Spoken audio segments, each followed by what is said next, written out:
it safely, okay? So the kind of gear you have to have, one is a good pair of earmuffs if you're using a gas saw.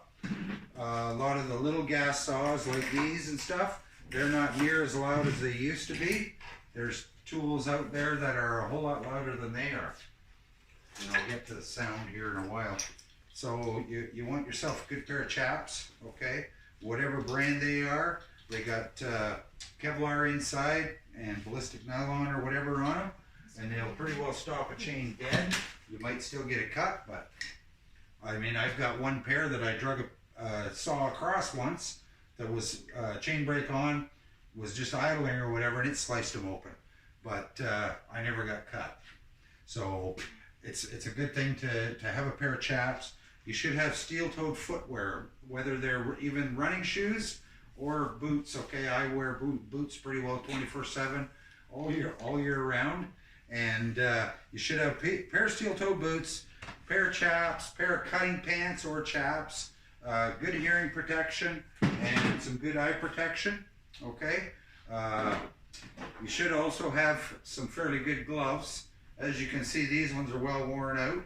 I've got another pair kicking around here like this. They work pretty good. These ones are actually cut proof also, which the only time I've ever cut myself on a chainsaw is when I'm sharpening. And that tells you the chain's sharp. And it's usually just a little nick type thing.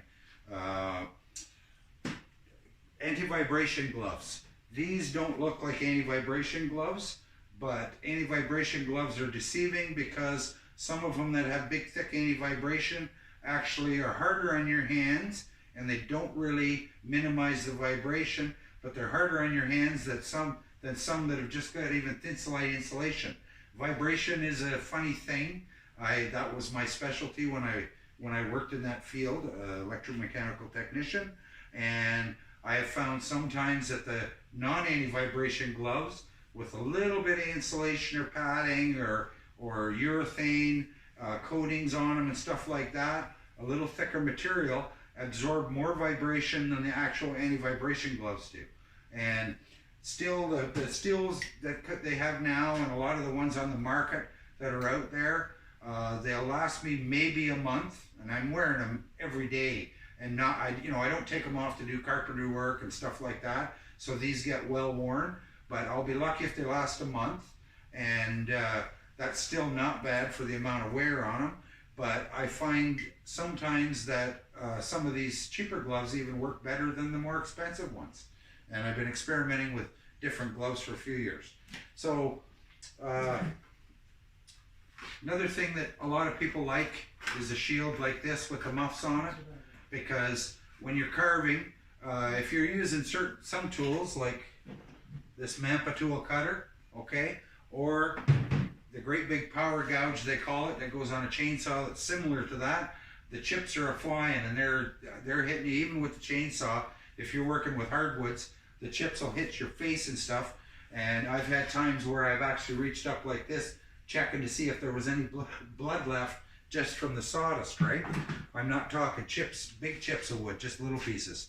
So as far as safety, you want to be rigged up with the right equipment to go out and do it. And the same equipment you should be using if you're trimming branches in the backyard, or you and your buddies are falling a tree or whatever type thing. You should be wearing the same equipment, because it can mean the difference of you making it to the hospital with just a couple of stitches or not making it to the hospital.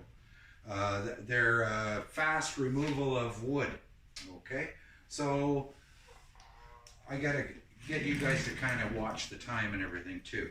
So what I'm going to discuss next, I think, is chainsaws or whatever. And I'll just do a quick rundown of the parts of chainsaws and what you kind of need to know about them. As far as safety items, there's one safety item right there. If that's on there, the chances of you getting cut are almost nil, or anybody that's around the saw getting cut is nil. Also, if you spend all the time to learn how and keep your chain razor sharp, and you do modifications to it and stuff like that, why not keep this on there instead of banging it around on the ground or against other saws, okay? So there's one safety item. This one here is called chain brake, and what that's for is it brakes it clamps the clutch and breaks it from being able to drive that chain. So you want to check your chain brake, just a quick check, not full check, is when it's off, you should be able to spin that chain. And always spin, the cutters are sharp on this end, always spin it away from you, okay? So chain brake's off, chain brake's on, you can't move that chain. So that chain brake is a couple of functions. First is, every time you go to start it, chain brake on. If you're going to set the saw down, I usually take my scabbard out with me or have a chunk of wood on the ground so that when you lay it on the ground, there's something under it so it's not rattling away on the rocks. It keeps your chain sharp. A sharp chain is a safe chain to use. A dull chain, just like a dull chisel or knife, isn't safe. So chain brake is for starting or anytime when you're starting your saw or anytime you're putting it down, okay? The other function is if you do get a kickback, and there's more to teach in this than you can teach in a couple of lessons, but kickback is when you catch this section of the point, the upper quadrant, it's called the kickback zone. When you catch that, the saw kicks back, your hand hits against that, you can hear it like that. It doesn't take much, it's just a momentum. It'll happen so fast that you don't even know it's happening. When I teach you how to use that and use that safely. I carve as much with the back of the tip in the bar as I do with the bottom of the bar. But this saw, it's a 50cc saw. It's got what's called a pico bar on it. So it's a smaller tip bar, and it's got 3/8 low pro chain, which makes the overall diameter of the tool smaller. The smaller this is, logarithmically, the kickback goes way down. By going almost a 1/2 inch smaller tip on the same saw, the same power, probably reduces it about 200 to 300% less kickback. So you can carve with the tip of this saw, as I was showing you in the video there. So safety, scabbard, chain brake. A real important safety item is this piece right here. I don't know if, can you guys see that? Yeah. Okay. It's called a chain catcher. It's on every saw, and if it isn't on that saw, it should be on it. It's either rattled off, the screws come out, or if it's plastic and you've had the chain come off or anything ever, then it's all chewed up and it's gone. That needs to be there, because if you ever break a chain, which is not a very common thing. I've been running chainsaws since I was about 13, and I've maybe broke 5 or 6 chains over my whole lifetime. But when that chain comes off, if this chain catcher's here, the momentum wraps the chain right around it, okay? It doesn't shoot off the end of the bar or wrap around your leg or something like that. So chain catcher, which most people don't even know what that piece is for, is a super important piece of equipment, okay? Next thing for safety is the throttle lock. If I don't compress that, the trigger won't work, okay? So, you know, if the saw is sitting there, you never hold it with just one hand like this on something. You know, this one's too heavy to do it. Because even if you don't have your finger squeezed, if that saw starts to drop or move, your initial reaction is to squeeze it, and that'll rev the saw up, especially if you don't have chain brake on. Okay? Parts of the saw: bar and chain. There's no blade on a saw. Bar, chain. This is a roller tip, sprocket tip, okay? And I'll show you that off the saw. Wrap handle. This little button's called the decompressor. It makes it easier to pull the saw over and start it. So for people that aren't that strong, this is a must on a bigger saw. Okay, most of the small saws don't have that, but it's a must on a bigger saw. And most of your saws all pretty well have it now. Anything that's a commercial grade saw versus a consumer grade saw. Gas tanks, gas and oil, starter handle, log dogs, okay? They're more for bigger saws. Little saws, carving saws, don't need to have them. This little piece right here, the reason it's wider is if you do what's called starting on our ground start, you turn the saw this direction. I don't know if they can see the floor here or not. No? No. Well, basically you visualize, you put your foot on there, your arm is nice and straight like this, so your foot's on the other hand, on the rear handle. This is the rear handle, okay? And then you could pull that and it's clamped to the ground and everything, okay?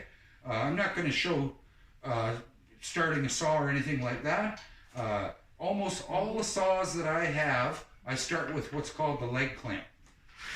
Can you see my legs right there? Yeah. Okay. Yeah, you're good. This is called the leg clamp. You're clamping your legs right on that rear handle like that, and you're pulling like so, okay? That is the safest way to start the saw. No drop pulling like this. What happens when I drop pull? Where does that chain go? Right across my leg.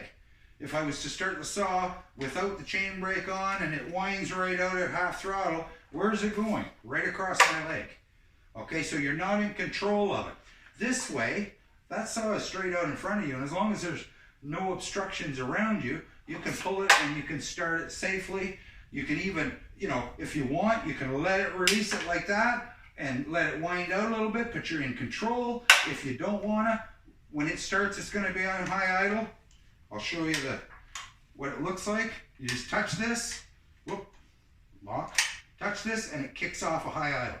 And it'll sit there and idle with the chain brake on, okay? There's no reason to have it rev like crazy. When you're running saws, I see people that are kind of gung-ho and they want to be a Hollywood show and they run the saw wide open all the time and stuff. There's no need for that. Wide open when you're in the wood and it's working is fine, okay? But just to have it screaming just to make a show or whatever isn't good for the saw either. Anyways, this saw is a 50cc saw, okay? I'm going to just kind of give you an example of a few saws here. I have quite a few, a number that I use, but I have quite a few saws here. So this here is a 42.5cc saw, okay? And I don't use just Stihl. I am sponsored by Stihl, and our event is sponsored by Stihl, and we appreciate that. And they are good saws, there's no doubt about it. But I have all different saws of all different manufacturers. And my main concern is that when you go to use a saw, it starts up and runs properly and works properly. That means it's going to be safe and you could be creative. So this one, if you notice, it's got quite a bit smaller bar on it. And these saws, stock, used to come with a great big bar like this. And they'd kick back like crazy.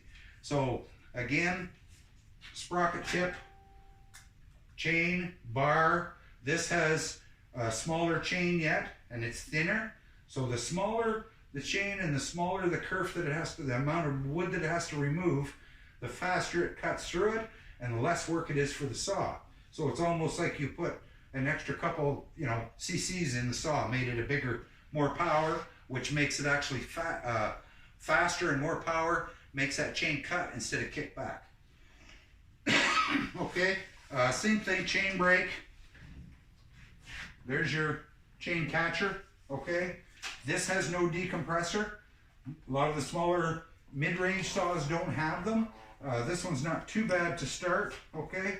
A little smaller saw, just moving down, in the process or whatever, from larger logs to smaller logs. Depending on what you want to, if you're gonna get into carving, how big of logs you're gonna carve. If you use this saw, basically it's 18-inch, so you could cut a 32-inch log. These are pretty good size saws, 50cc, for doing, say, anything up to, 5-6 foot carvings, 2-foot logs. It's plenty big enough for that. If you overwork the saw, it will not last you as long. Okay. Next down, we'll go to a carving saw. So this is a little 30cc saw. People ask me what kind of a saw do you recommend? Normally my saws aren't this dirty either, and some of the people watching know that. But anyways, I was just carving with this. I was actually just carving this guy. If you look, you see the chain hangs loose. These have no sprocket tip in them, and I'll show you the difference between the bars. So these here have almost zero resistance. There's a hardened stellite tip in there, and it's metal on metal. So it has to be able to spin freely like that from the day you put it on till the day that you finally wear all that hard stellite or carbide. There's carbides, there's all kinds of different materials that they use. That has to run nice and smooth like that. If it runs with zero resistance, you'll notice there's no burnt oil on there whatsoever. Okay, so same thing, chain brake, chain catcher, safety lock, okay? Everyone's got, you know, some of them got a little different, like the choke's here instead of here. You have to learn your saw, study your saw, know how it's supposed to work so that when something does happen, you can troubleshoot it. I highly recommend, and anybody that's taken my course at Halliburton School of the Arts or private lessons here, they know their saw inside and out. They know how to sharpen it. They know how to dress the bar. If you know all this stuff, you're not stuck, because if you go to a dealer, they're not going to know how to help you. And you know, you pretty well kind of got to learn it on your own, and it can be a struggle. I've gone through it myself. So little tiny carving bars like that, that's what I carve smaller detail with, right? Like most of these, I don't know if they can see. Can you see those clearly?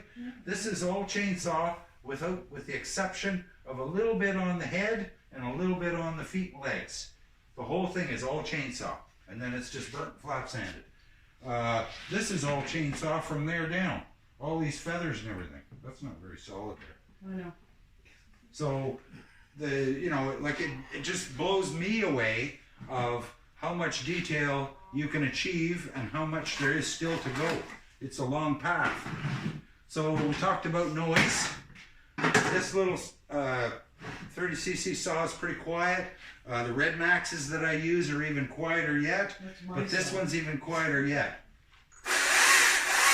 So variable speed electric. There's a lot of people want to carve in the worst way, but you know, they have neighbors that are going to complain about some noise and stuff like that. It's no worse than running your lawnmower and stuff, but all it takes is one person to complain. This is the way around it. Still made the first ones that were variable speed and lithium ion batteries, okay? I also have a harness over there. I'll show you the harness if anybody wants to see it. But lithium ion batteries, the new batteries will run you about 50 minutes on one charge. And you'll actually have to stop halfway through and fill up the oil tank, because the old batteries used to run a half hour. It was a half hour for oil. So the same things on here. You got chain brake. You actually have log dogs, which you don't need on here. It's got a chain catcher. There's a safety button on the side, okay, so that you can't engage the clutch. And Laura's brought over the harness for it here. So anybody that's tried this just loves it. So what you do is you take your battery.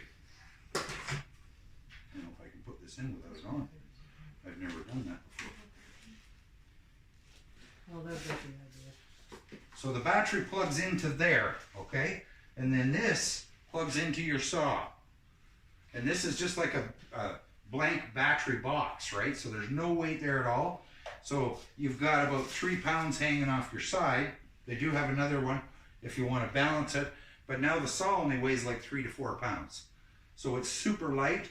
And whenever I have carving to do inside, which is usually when there's a 80-mile-an-hour wind outside and the snow's horizontal, or excuse me, it's downpouring rain or something, if I have like a few hours to do, I put this on, and I've carved before for 14, 16 hours over a day or two kind of thing with this on here, and it works awesome. It's much easier on the shoulders and stuff like that. So that basically shows you the different saws. I have saws right up to 127 cc's with a 5-foot bar. Depends on the size of the logs you're working with. I was just looking at oak logs today that are 5 foot in the butt. So when you've got that kind of a log, you want something bigger than just a 50 cc saw. What are we at for time? We extended you for 15 minutes, so it's 8:14 and you have till 8:45. Okay, so half an hour kind of thing. Is there any questions? No, not yet. No questions. Has anybody got questions? Don't be shy. No such thing as a silly question. Okay, well, I'm going to carry on. It's first chainsaws and that's about all I'm going to do on that right now.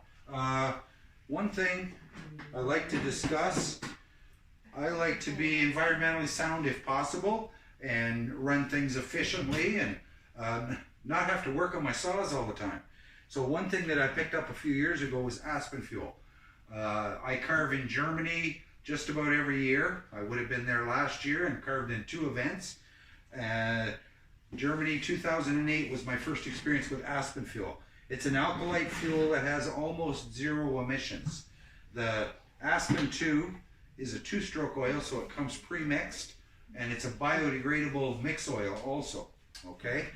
Second thing is, this jug here is your chain oil, so you have to lubricate the bar and chain also. And as of August 2021, it'll be 14 years that I've been running straight canola oil. Okay. The only disadvantage is it takes a little bit more cleaning with your saws, but it's 100 times better lubricant than anything else on the market. Still in Husqvarna and a lot of companies have jumped on the bandwagon. In Germany, they did this years ago. It was pre of 2008. They call it Beel Lube, and what it is rapeseed oil, or rapeseed oil, it's pronounced there, and it's 98% canola oil. Question? Is the wood you use wet?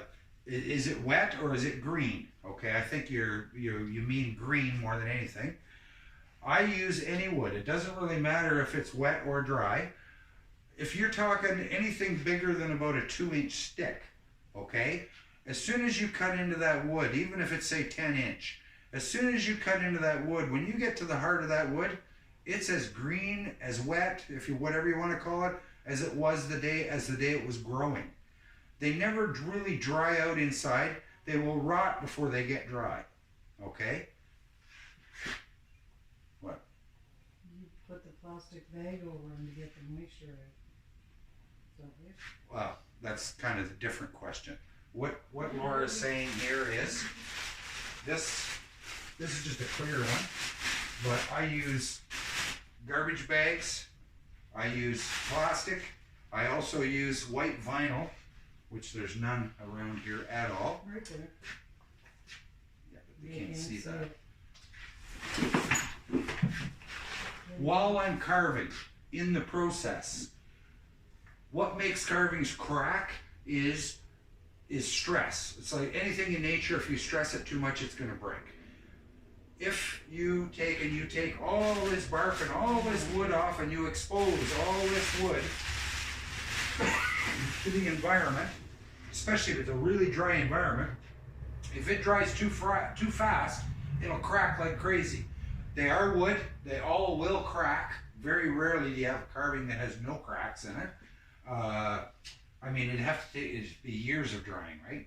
But as we're carving it, if it's going to sit for any length of time, especially if it's at this point where I bring it in here and it's fairly dry out and everything, the minute, even if you just stop for an hour for lunch or whatever, you put the bag over it, okay? And what that does, this vinyl here, we use it on big carvings. I have ones that would cover this whole shop.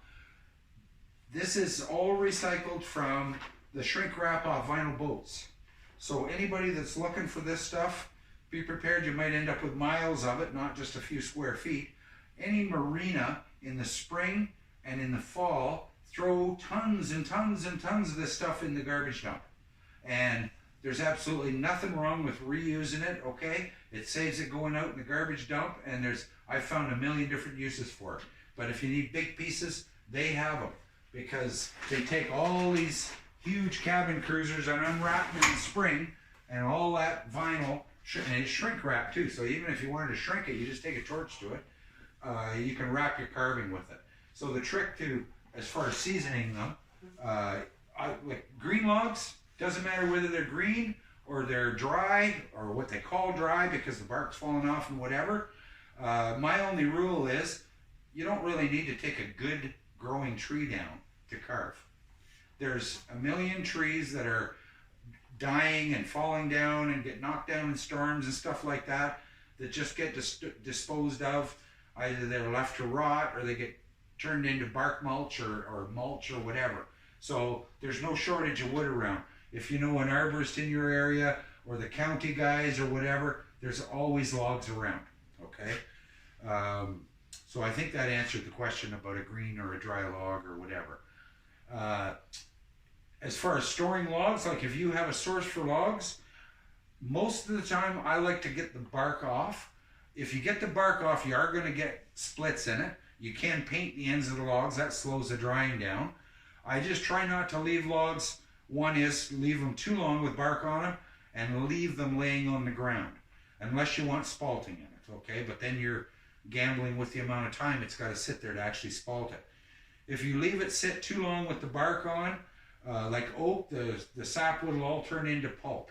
It'll be just punky as can be. Still beautiful wood underneath that, but you got to carve all that off, okay? Spalted wood is beautiful. You got to be a little bit careful with breathing it and stuff like that. Most of my carving, I do 99% of my carving outside. It's very rarely I do it in here. Even stuff like this, unless it's, if it's in the summer, I can work a long enough day, I work outside. But if it's in the winter, I might be doing it in here. But I usually leave the minimal bit of power carving and stuff to the end. If it's in the summer, I try and do it outside. Then you don't have to worry about dust or anything. We've always got a breeze here and it's gone. I do have good dust equipment also. Anyways, fuels and everything. We've gone over safety. I'll show you, before I move on to any kind of power carving equipment, I'll show you the differences between bars and chains. This is what's called a sprocket tip, and that's what you'll see on most of all your saws that you buy, just standard saws. So the trick with these, and this one's already been dressed, is to keep the rails dressed, machined down, so it's a nice, smooth, linear surface, just like railroad tracks. It's perpendicular and everything, so that chain will spin around there, and it'll spin around with almost zero resistance, totally vertical in the bar, and as long as you got it sharp and consistently sharp, then it'll do you well, and it'll be safe to use. So the difference between that and a carving bar is not only this has no sprocket in tip, okay? It's just metal on metal, but the size of them.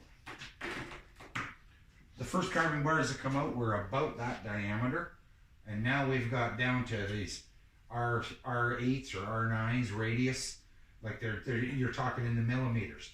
So your chains also have gotten smaller. So little tiny carving chains, okay? That one there has not been modified yet, okay? These are by Steel, and they went back to the drawing board because their chain that they had previously wouldn't go around a tip that small, so they had no choice. So they went right back to the drawing board, and like I said, the industry is catching up with us. And I mean, if you look at the quality of something like that, you can tell, you know, they care about what they're doing, and they're doing this for the chainsaw sculptor, for the artist, to be able to create that kind of detail and stuff with a high-speed tool. And I mean, it doesn't matter whether you're talking Arbortech or Proxen or Mampa tool or whatever on the market. Look at the diameter of that tip. We're looking at about around 1 inch, okay? Versus, you know, Arbortech, 2 inch.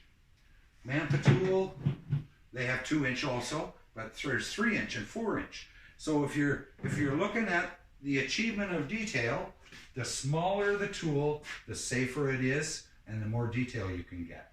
The worst tool ever created on the market, and I ain't shy to say it here, is called the Lancelot, or the King Arthur, okay? You've probably seen it at the wood show. That tool, as far as I'm concerned, shouldn't be sold on the market. I have seen personally the damage it can do.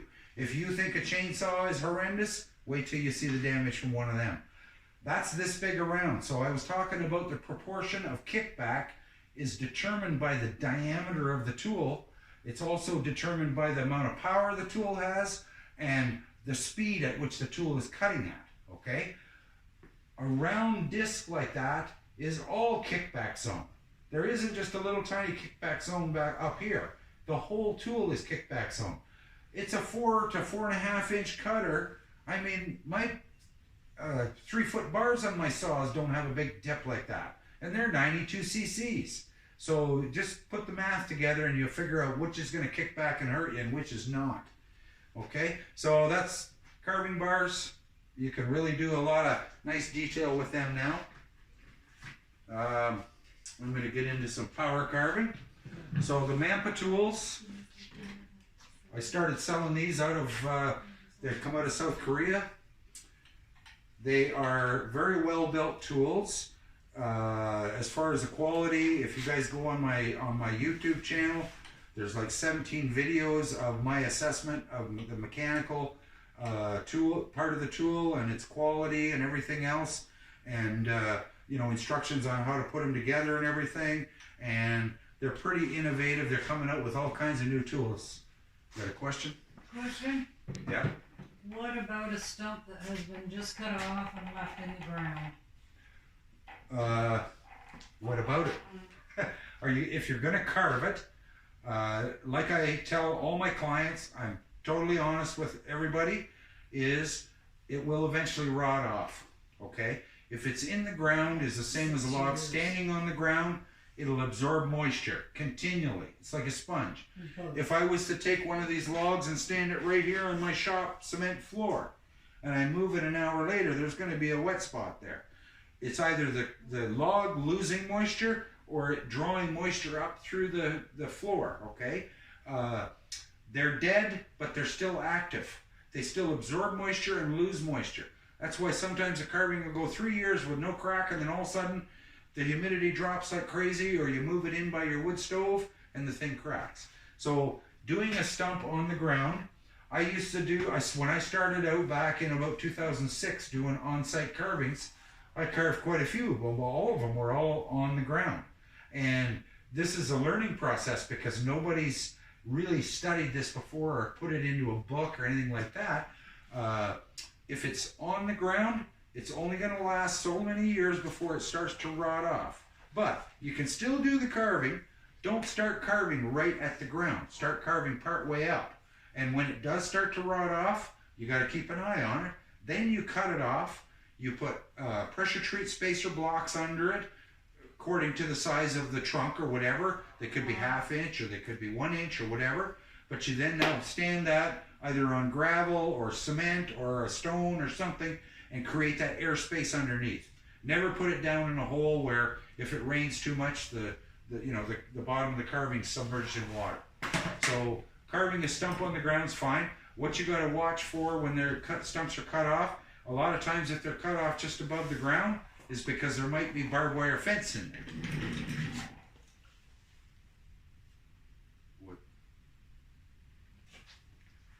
Okay? You got 15 more minutes. Okay. Yeah, we extended. I'll go over a few power tools and then I'll kind of stop and see if people have any more questions. So, Mampa tools, nice tools coming out of Korea now. You can go, basically there's their website there. Arbortech I've been using for many years. They're an awesome tool. The first carving I did in London in 2006 was, I think, 22 feet tall. And not with this one. This is the new design, which I'm really impressed with. But the old design was a mini carver that mounted on a regular angle grinder. And I sanded a 22-foot tall carving with the whole thing. And I only actually burnt out one belt. Now, big difference between the two. They both have their advantages and disadvantages. This is a little larger, so somebody that's a little nervous about a chainsaw or whatever, but they want to be able to get quicker to a sculpture stage type thing. These work really good for more brunt removal, but you can carve with them also. And Neil has videos of carving a spirit face or whatever on there, carving with this one and the triangular cutter. So more robust tool, a little bit heavier duty. This is more a tool of finesse. It's got quite a bit smaller belt, but you can see the tool is also smaller. And I have a unit here that I hook up to all my tools called a variable speed unit. I met Kevin, the owner of Arbortech, and John Trottier, the dealer in Canada now. They fixed these units up with a variable speed, which makes it a totally different tool. You've got as much variation in the detail and techniques and stuff that you can use with variable speed as you do with how you actually use the tool. So it's now doubled its functionality, okay? Very nice little tool. They also have a vacuum attachment for it, and they have little 2-inch cutters and stuff too. So some of the tools are very similar from Mampa to Arbortech and stuff like that. Really nice little tool. My favorite, and this is the one that I use probably for 90% of all my power carving, and I show this on one of the videos there. If you guys check out my YouTube channel, there's 5 videos on carving this seagull, all the process of it. I love this tool. It's variable speed, Makita. It's got a huge amount of torque and everything, but one thing, just like the chainsaw, have your hands on the saw, you want to make sure your hand is on there solid. I see rubber boots on some of these. That's okay if it's glued on, but if it's not glued on and there's any chance of it sliding up, which some of the Princess Auto ones, they have them on there too. Unless it's glued on, I just find it's a little bit too big to hold on to. It's not as comfortable. You make sure you're holding on to that, because if you ever slip your hand up into there, it's not going to stop. It's going to keep going.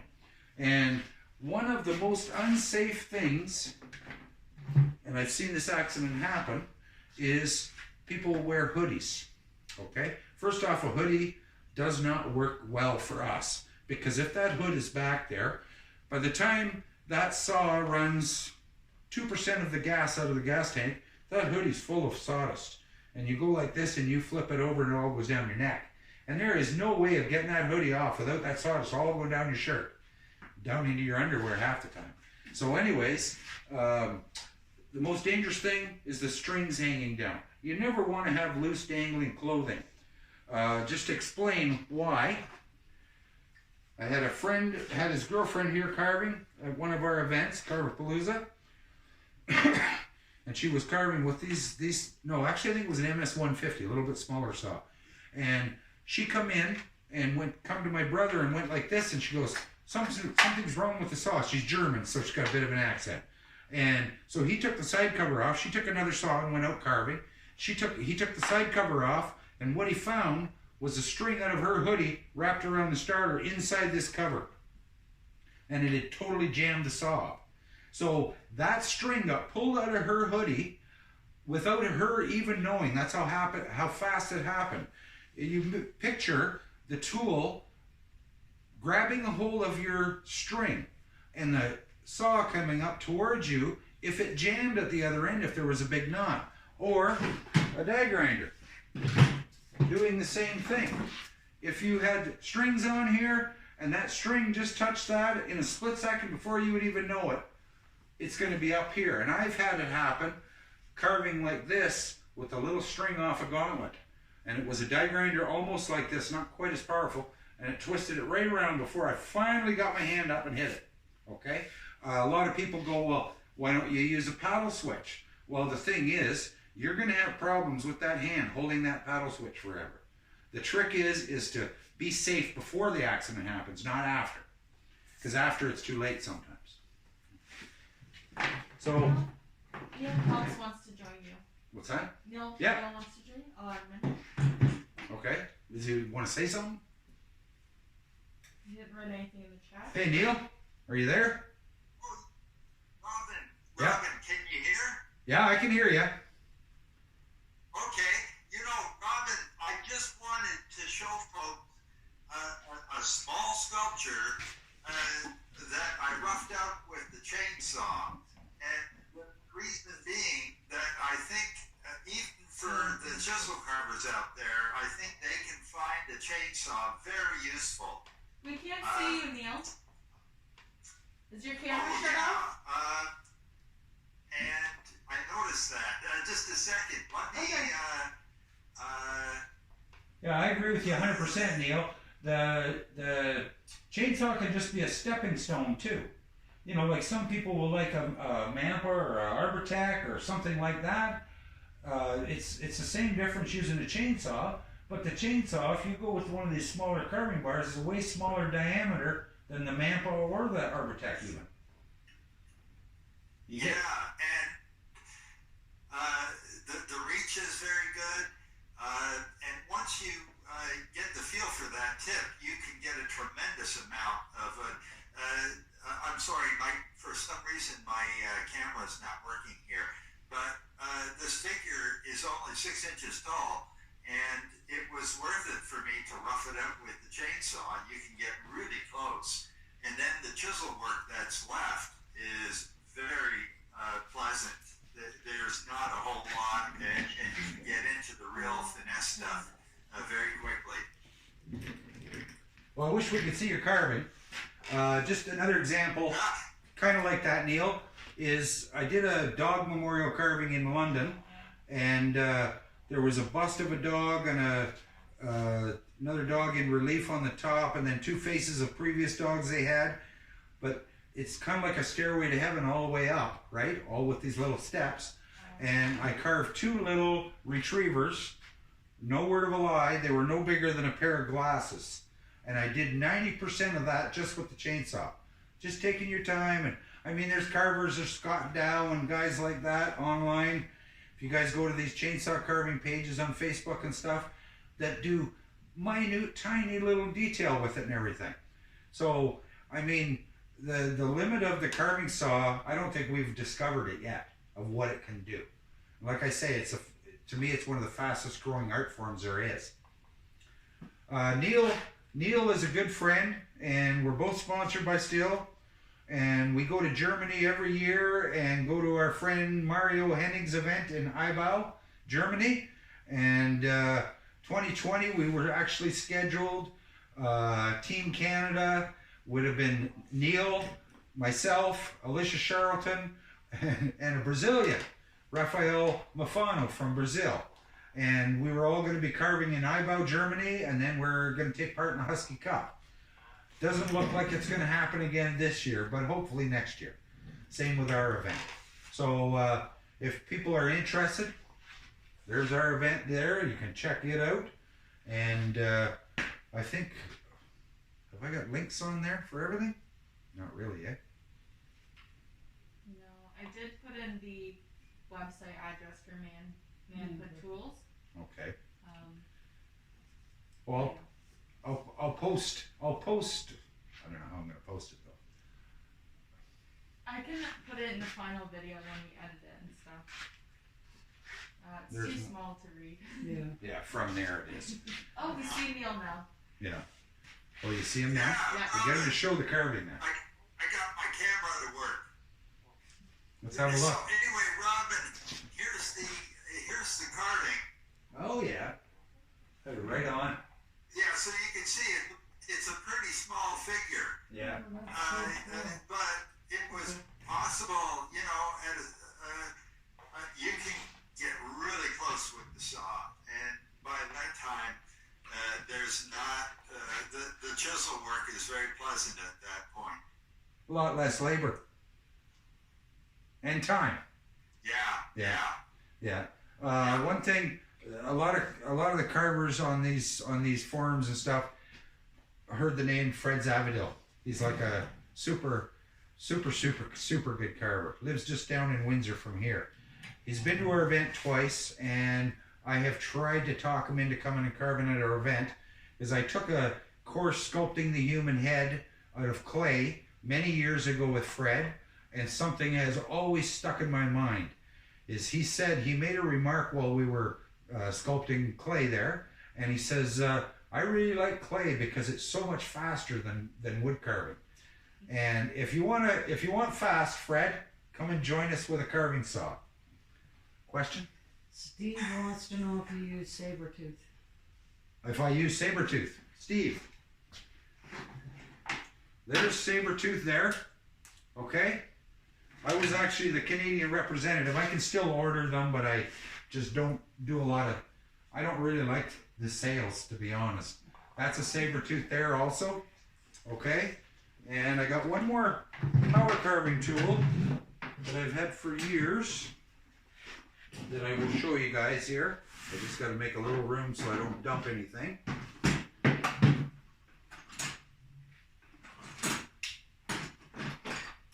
I'll just hold a bunch of these up. Some are saber tooth, some are Kutzall. Kutzall used to all be like this, okay? That's an unstructured carbide cutter, okay? This is unstructured, and this is unstructured. You can see that it's not put on in any kind of a structure like these are. So there's a newer saber tooth, or sorry, Kutzall. They've jumped on the bandwagon and learned that structured is much better. It's much more balanced. It's like open coat sandpaper. It doesn't plug up near as bad. If you look, you can see how they plug up. Lower it down. Oh. Sorry. How they plug up. Am I close enough? You can actually see it though, the Go sawdust and close, stuff. but you just need to go down a bit. Okay. Anyways, they get plugged up, and what happens is, especially 4-inch disc, okay, they will plug up on the heavy side of the disc. The discs aren't totally balanced. The more weight you add to the heavy side, the more out of balance it gets, and the more vibration you get out of it and everything else. Now, as far as small points, I like the Kutzall, okay? These, you gotta clean them once in a while, but they're really easy to clean. There's a secret to that. There's a saber tooth, okay? That was the orange one. They last for years and years and years, but they're structured. They're in an array. All the carbide points are all in an array, so it's like open coat sandpaper. The only thing that'll usually plug them up real bad is if you're working in sappy pine or spruce, which I prefer the hardwoods way more than any softwoods. I'm more concerned with how far I can go with the detail, which is probably 200% more with a hardwood than you can with a softwood with the chainsaw. Because if you're using a pine or spruce or cedar or something like that, and you're carving something like the beak on this seagull, you wouldn't be carving that with a chainsaw without blowing that off. You have to be pretty good at it to not blow the tip of that beak off. So those are a few tools I use. I'll just show you these other three I have in my hand here. This is a newer one, so you can still see the color on it. Most companies now, they're all color coded. Orange, green, yellow. That's yellow's fine up to orange, and then there's black, all kinds of different colors. Little fluted carbides like this, okay? These are ruby carvers. Okay, they're coated with ruby, and this is diamond. So your smoothest one is going to be the ruby always. Diamond a little more aggressive. I use this more for the sharp point than I do anything. And then the ruby has got a pretty sharp point too. And then I'll show you a little box I got here that I keep all this stuff in. I can't tip this too much, so you guys tell me if you can see it. Can you see that? So these are all rubies here. That one there, I'll come up closer with. That's almost a new one. You can see it's the redness of the rubies themselves. Okay, so there's diamonds in here. There's all kinds of structured carbide and stuff like that. I call this my little box of tricks. It's got all kinds of different burrs in it. And this is something that's come out on the market that I haven't seen tools like this small. I've seen bigger ones. So can you guys actually see the triangle carbides in there and everything? Yeah. Okay. To machine that small is quite a major feat to begin with. I mean, I'm sure they can do it smaller yet, but these are the first tools that have come out with carbide inserts, and there's actually little 1 millimeter cap screws that are in there, so you can actually replace those carbides, or you can take them out and rotate them 1/3, 1/3, 1/3 as that tip gets dull. They make them in triangle and they make them in round also. Is that a Mampa tool? Yeah, this is a Mampa tool. These are 1/4 inch shank, okay? I kind of recommend using the 1/4 inch shank. They do make them an 1/8 inch for the Dremel, but the diameter of the tool is still the same, and that's quite a tool to drive with a little Dremel. The first time I tried this, I used this tool here called a Fordham. I owned 3 wheat shears before I owned this Fordham, and I haven't had to replace a cable or a boot in almost 3 years now. With the wheat shears, they're a lower cost tool. The drive itself is okay. I've replaced the brushes. I have 3 of them, and I've had them. I think the first one I bought 12 years ago. This one here has been running almost 2.5 years. Still the same cable in it and everything, and it's a matter of hanging the tool above the height that you're working at and not bending it too tight. There's a little cable drives in there, and this goes in here like so, and it's a 1/4 horse motor. It's not plugged in right now. Forward, reverse, and then I have a unit that I buy right here that's rated for 15 amps, not 1.5 amps, and you can run it variable with the dial, or you can crank it over to full speed. Okay, this tool, the first time I used it at about half speed, and I found it bit in, like it was dead sharp, and it bit in a little bit too aggressive. So when I did this owl with it, okay, and then I did the seagull head, I switched to full speed, and it cuts like a dream. You still got to be hanging on to it a little bit because it's a pretty aggressive tool, but it does nice sharp cuts, like you can see in here. I don't know if you guys, how close you are to being able to see that. Not super. Like you Okay, can see it. tell you in all what. the detail. Oh, brick, it's not heavy. So I'm going to bring it up here, and I'm going to turn it back and forth so you can see the shadows. You can see the cuts all on there. Okay? So it works I'm pretty impressed with it. And that's the Mampa tool cutter. Like I say, it comes in 1/4 inch and 1/8 inch shank. Germany 3mm and 6mm. I'm pretty impressed with them. I sold quite a few sets, and everybody that has got them seems to be super impressed. So I think we're probably just about out of time, are we? Yeah, it's 8:46. Okay. Is there any questions? Anybody have questions or concerns or anything? You can ask them here, or Robin's Amazing Art, or just Google my name, Robin Wanzowski with 2 B's, and I'm always open for questions. Everybody that knows me knows that. Okay. Thanks for everything tonight, and hopefully we can do this again. Have a good night. No questions. No, there was a few, but we answered them, and then Steve asked how do you spell the company, and